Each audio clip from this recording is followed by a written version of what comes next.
He endured hardship like this, but you haven't seen anything yet. If you hear this story, you might not believe it. I'm not a pastor. I'm not a scholar. I'm just someone like you, but I've witnessed things, supernatural things. What happened whenever Jesus passed through a place left a mark too deep to erase. Subscribe to the channel and follow along because this story will take you on a journey of wonders. Wonders that didn't just change the crowds, but changed the hearts of those who heard, including mine. It all began when Jesus and his disciples entered a small village near the Sea of Galilee. No one expected it. As he began to teach, a crowd gathered, people dragging themselves in with illness, despair, and brokenness. There were no lights, no sound effects, just real people in real pain. I saw Jesus walk slowly toward them, gently raise his hand, and with just a few words, "You are healed." An elderly man, crippled for years, suddenly stood up. A blind man opened his eyes. Young men who had collapsed were rising, awake like never before. I shivered. What had just happened? The Bible records it clearly. They prepared a meal for 5,000 people with just 5 loaves and 2 fish, and everyone ate their fill, with 12 baskets left over. In the wilderness of hunger, he laid out a feast, not just for the body, but for souls aching with need. But the miracles didn't stop with food. One night, while we were drifting across the lake, a violent storm hit. The boat rocked, waves crashed. The disciples panicked, sure they were going to die, yet Jesus was asleep. When they woke him, he sighed and said, "Peace, be still." And just like that, silence. The wind stopped, the waters settled. I looked around. It was as if nature itself recognized its creator and obeyed. Can you feel that? These weren't tricks. These weren't for show. These were signs. I am the one who commands all things. Nothing is impossible for him. Not when you're hungry, not when you're terrified, not when you're weak. If you're searching for something to believe in, subscribe now. The next part will leave you breathless. His robe was dusty, his feet bare, his face calm. This is how Jesus came to people in a broken world. Not with a crown, not with gold, but with presence, with kindness, with power wrapped in humility. And what I'm about to tell you next is more astonishing than feeding a desert crowd or calming a raging sea. It's the proof of his mercy. For those society had forgotten, those disease had abandoned, those sin had crushed. Hit follow, because what comes next is a story you'll never forget. I remember the day clearly. The air was heavy. The streets were dry, dusty, silent, until we saw her. A woman, thin, trembling, hidden under layers of cloth. She had suffered from bleeding for 12 years. Doctors had failed her. Religion had rejected her. Society had cast her out. She was labeled unclean, untouchable. But Jesus didn't move away. He didn't flinch. She didn't even speak. She just reached out, touched the hem of his robe, and power left him. Jesus stopped, turned, his voice calm, yet piercing through the noise of the crowd. "Who touched me?" I saw the woman freeze, her eyes filled with fear. She fell to the ground, confessing everything. I expected judgment, but Jesus said, "Daughter, your faith has healed you. Go in peace." I didn't just witness a healing that day. I saw redemption. A woman who had been invisible for over a decade became the center of God's attention. That's who Jesus is. And if you believe that, subscribe and stay with me. This is just the beginning. A few days later, word reached us. A little girl, just 12 years old, had died. Her father, Jairus, had come to Jesus in desperation, hoping for a miracle. But now it was too late, or so we thought. Jesus looked him straight in the eye and said, "Don't be afraid, just believe." We followed them to the house. Mourners were already crying. The air was thick with grief. But Jesus walked in and said, "She's not dead, she's just asleep." People laughed. They mocked him. But he took the girl's hand and whispered, "Talitha cum, little girl, I say to you, arise." And she opened her eyes, sat up, laughed. I was stunned. I couldn't move. Who could bring someone back like that? Not just a healer, not just a prophet. This was power from another world.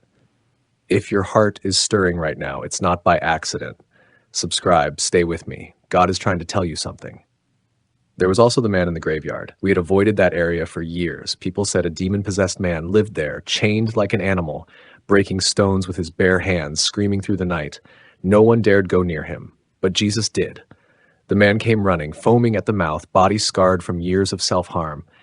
And what did Jesus do? He spoke, not to the man, but to the legion of demons inside him. Come out of him! We watched in horror and awe as the man collapsed, convulsed, then lay still. And when he rose, his eyes were clear, his voice calm, his mind restored. He asked to follow Jesus. But Jesus told him, "Go home to your family and tell them what the Lord has done for you." And he did. He became the first missionary in that region, all because Jesus walked into his darkness without fear. This is who Jesus is. Not a myth, not a memory, but a savior who walks into the worst places and brings life. I've seen lepers healed with a touch. I've seen storms obey a whisper. I've seen shame turned into strength. I've seen dead eyes awaken with light. And yet, the greatest miracle wasn't what he did for their bodies, but what he did for their hearts. They came hopeless, left filled with faith, came broken, left whole. Every step Jesus took, every word he spoke, carved a new path through the desert of despair. And if you think this is powerful, wait till you see what happened when he faced the ultimate enemy. Stay with me. Subscribe. What comes next will shake everything you think you know. I wish I could tell you the story ended with applause, with the world embracing the man who healed the broken, touched the untouchable, and brought the dead to life. But the world doesn't always celebrate miracles. Sometimes it fears them. The crowds grew. The whispers turned to warnings. The religious leaders, those who held power in the temple, felt threatened. Who is this man who forgives sins? Who is this man who claims authority over the Sabbath? They couldn't understand that this was not a rebel. This was the Redeemer. But instead of seeking truth, they sought blood. I remember the night clearly. Jerusalem was unusually quiet. Jesus had just shared the Passover meal with us. He looked calm, almost too "will betray me." My heart dropped. I looked around. Could it be Peter? John? Me? And before the night ended, he was taken, betrayed with a kiss, dragged through a mockery of a trial, whipped, spit upon, stripped, mocked with a crown of thorns, and the same crowd that once shouted, "Hosanna," now screamed, "Crucify him." If you're still watching, I want you to take a deep breath, because what comes next isn't easy, but it changed everything. They nailed him to a cross. The very hands that had healed the sick stretched wide. The feet that had walked on water pierced. The mouth that had spoken life now gasped for air.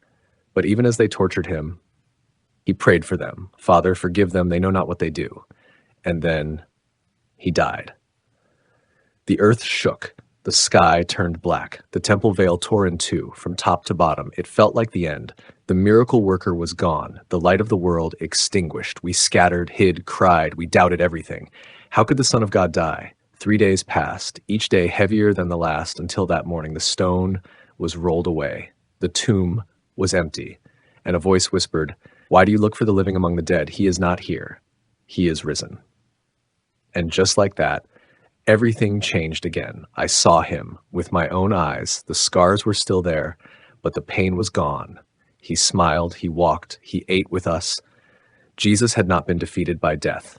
He had defeated it. He appeared to over 500 people. He restored Peter. He gave us a mission. Go into all the world and preach the gospel to all creation. And then, not in secret, not in fear, but in glory. So now I tell you, not just as a witness, but as someone who was forever changed. Jesus didn't just walk through towns performing signs. He walked through human hearts and rewrote eternity. He changed the definition of love. He redefined power, not with a sword, but with a cross. And he's still changing lives today. If you felt something during this story, if your heart stirred, if your mind paused, don't ignore it. Subscribe to this channel, follow the journey, because his story isn't over. It's still being written. In me, in you, in everyone who dares to believe that the Son of God came, died, and rose again. Not for fame, not for power, but for you. He's still knocking. Will you open the door? Thank you for watching. Share this video if it touched your heart, and subscribe for more stories that strengthen your faith. Jesus is alive, and so is his power in you.